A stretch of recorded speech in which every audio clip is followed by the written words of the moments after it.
चाचा जी आपके भी तो बहादुरी के कितने किस्से हैं, एक आध कोई सासू माँ को भी तो सुनाइए। हाँ, सुनाइए ना। अरे कौन कौन से किस्से सुनाओ आपको? गोली मार। दरअसल जिंदगी और मौत की तनातनी तो मैदान जंग में चलती ही रहती है। सच्चा और बहादुर सिपाही वही है जो मौत को सामने आता देख उसकी आंखों में आंखें डाल के उसके सामने तन के खड़ा हो जाता है। आपने कभी मौत का सामना किया है समधी जी? वही तो कर रहा हूँ। क्या मतलब? मेरे कहने का मतलब है कि हजारों किस्से हैं। मैं आपको उनमें से एक किस्सा सुनाता हूँ। एक बार हमें खबर मिली कि दुश्मन के कुछ सिपाही हमारे जंगलों में आके छिप गए हैं।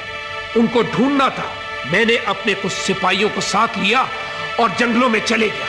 वहां हमने सोचा कि रात को जंगल में टेंट गाड़ लेते हैं, खाना खाते हैं, सो जाते हैं और सुबह उठ के पकड़ेंगे। देखा कितने बहादुर फौजी हैं, दुश्मन को पकड़ने की बजाय अपने खेमे में जाकर सो गए। आगे भी तो सुनिए।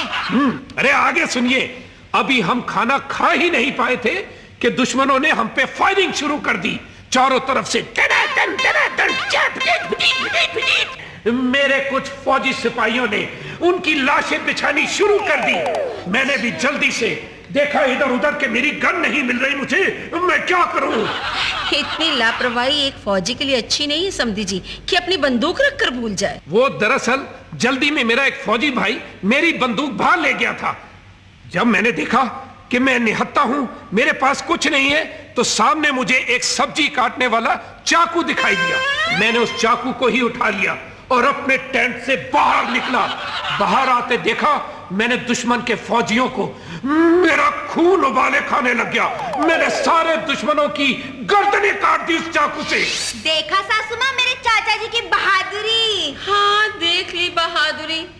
मरे हुए फौजियों की गर्दन काटना भी कम बहादुरी का काम नहीं है। क्या कहा आपने? कर्नल शमशेर बहादुर दुश्मनों की लाशों की गर्दनें काट के अपने को बहादुर कहलाना चाह रहा है? मैंने सोचा हो सकता है ऐसा हुआ हो। आपने बिल्कुल गलत सोचा। आप एक बहादुर सिपाही की बहन है। आपको ऐसा सोचना शोभा नहीं देता। देखिए सासू माँ, आपने भी नींबू चटा चटा के दुश्मनों के दांत खट्टे किए, तब हमने आपकी बात में खटाई डाली क्या? कोई बात नहीं बेटी, अब मैं इनको मैदाने जंग का ऐसा दिल धड़काऊ किस्सा सुनाऊंगा कि इनका दिल धड़कना बंद कर देगा। सच चाचा जी, इनका दिल धड़कना बंद हो जाएगा? फिर तो जल्दी से सुनाइए। हाँ हाँ, तू तो चाहती है कि मेरा दिल धड़कना बंद हो जाए और तो इस घर में ऐश करे मैं मर जाऊं, लेकिन मेरा दिल इतना कमजोर भी नहीं है, समझी ना? मैं एक फौजी की बहन हूँ, किसी से नहीं डरती मैं, सिवाय एक चूहे के। चूहा सासू माँ। बहुत शर्म की बात है, आप एक इतने छोटे से चूहे से डर गई है? आप तो एक फौजी की बहन है, आपको तो शेर से भी नहीं डरना चाहिए। और क्या सासू माँ? और इधर देखिए मेरी भतीजी की तरफ। एक दिन मैं इसे एक शेर के पास ले गया। मजाल है इसने डर के मारे आंख भी बंद करी हो। और क्या सासू माँ, मैं तो उस शेर की आंखों में आंखें डाल के खड़ी रही थी। हाँ, जब शेर पिंजरे में बंद होगा तो डरना कैसा? ऐसे में शेर बेचारा कर भी क्या सकता था? गोली मार दूंगा। हाय बहू, मेरे तो पसीने छूट रहे हैं।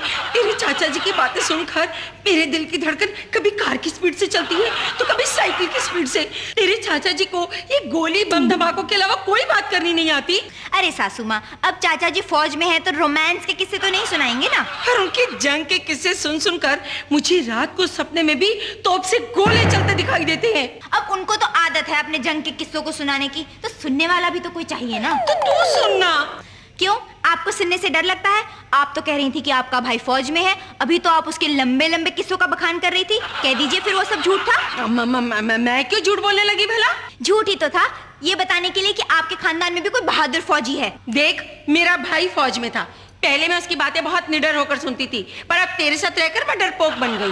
वाह सासू माँ, अब अपनी कमजोरी की जिम्मेदारी भी मेरे ही कंधों पर। ठीक उसी तरह जिस तरह मैं नई नवेली बहू बनकर इस घर में आई थी और आपने सारे कामों की जिम्मेदारी मेरे कंधों पे दे दी थी। बिल्कुल खाली सास हैं आप। हाँ, वो तो मैं हूँ ही, इसलिए तो तुझे कह रही हूँ कि अपने चाचा जी के खौफनाक किस्से सुनने की जिम्मेवारी तू अपने कंधों पर ले ले। ठीक है, तो घर की जिम्मेदारी आप ले लीजिए। तेरा मतलब मैं घर के काम करूँ? नहीं करना तो किससे सुनिए। अब उनके खौफनाक किस्से सुन के अगर आपका दिल नमस्ते कर दे तो मेरी जिम्मेदारी नहीं है। नहीं। संदेशे आते हैं। चाचा जी कहाँ चले गए थे आप? बंदूक साफ कर रहा था। हर फौजी की बंदूक फिट फाट रहनी चाहिए। हो गई साफ? हाँ, हो तो गई, बस एक हवाई फायर करके टेस्ट करना बाकी रह गया। अब बाहर जाकर कीजिए जो कुछ करना है आपने। हाँ चाचा जी, सासू माँ को जरा गोली की आवाज से डर लगता है। क्या कहा? एक फौजी की बहन को गोली की आवाज से डर लगता है? अरे जब तक मैं गोली की आवाज न सुन लूं, मुझे कुछ खालीपन सा महसूस होता है। और हर फौजी जब तक चैन की नींद नहीं सोता, जब तक वो दुश्मन को 10-20 गोलियां चला के हमेशा के लिए सुला ना दे। मुझे नींद आ रही है। आप अगर सो जाएंगी तो घर का काम कौन करेगा?